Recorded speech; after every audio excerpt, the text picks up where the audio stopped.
Hi, this is Charlie Mato-Toyela with a video about Native American flute making. Today we're in one of my favorite Rivercane patches, name and address withheld.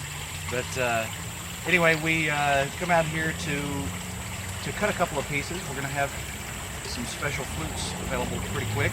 And I wanted to show you the way that I personally have gathered Rivercane and even prior to that gathered bamboo with my family, with my dad. We used to cut a lot of it for different things.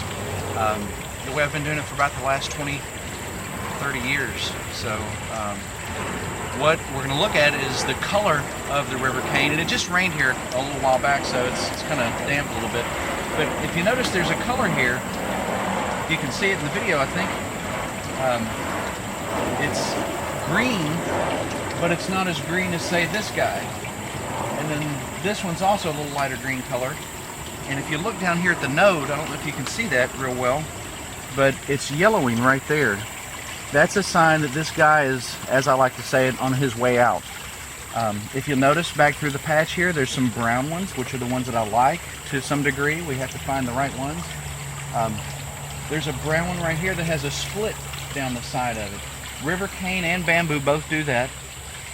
They'll dry out while they're sitting here in their favorite spot, and they will crack and fall, down eventually and feed the other guys. But if you look over here on this side, I can tell by the color they are. We've got a real yellow one here, which is still alive, still helping the plant a little bit, but not a whole lot. It's starting to become a hindrance. This one here is dead, but it's only recently dead.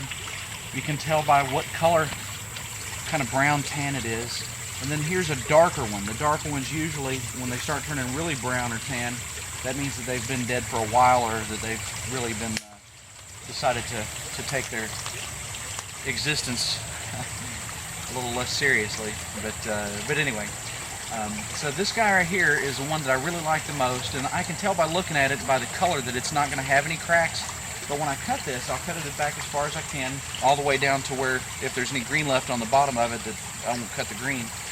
But I'll cut it back, and then I'll look over the whole thing to make sure there's no cracks or broken pieces, any spots in it where it's fractured, because that's a sign that the whole rest of the piece will fracture.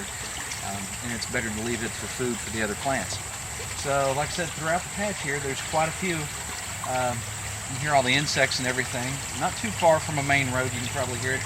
But there's quite a few spiders, and the cane itself is a really unique species. As you can tell, the links are very far apart. I've cut Rivercane in this patch that had links that were in excess of 48 inches apart, so more than 4 feet, almost a meter and a half.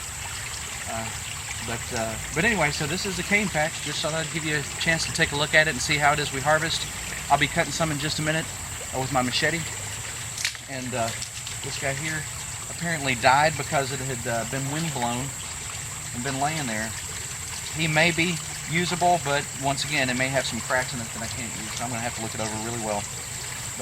But that's it. So I just wanted to give you guys a little preview of the cane patch. We're going to look at another Rivercane patch here pretty quick. One of our next videos will be of a sawgrass patch, so you can see the difference between this particular type of indigenous plant and the sawgrass indigenous plant we use, which we also make a lot of different types of fruits out of.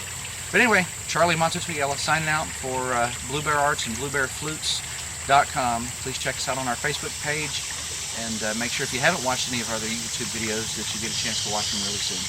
So y'all take care and have a great day. Happy flute making.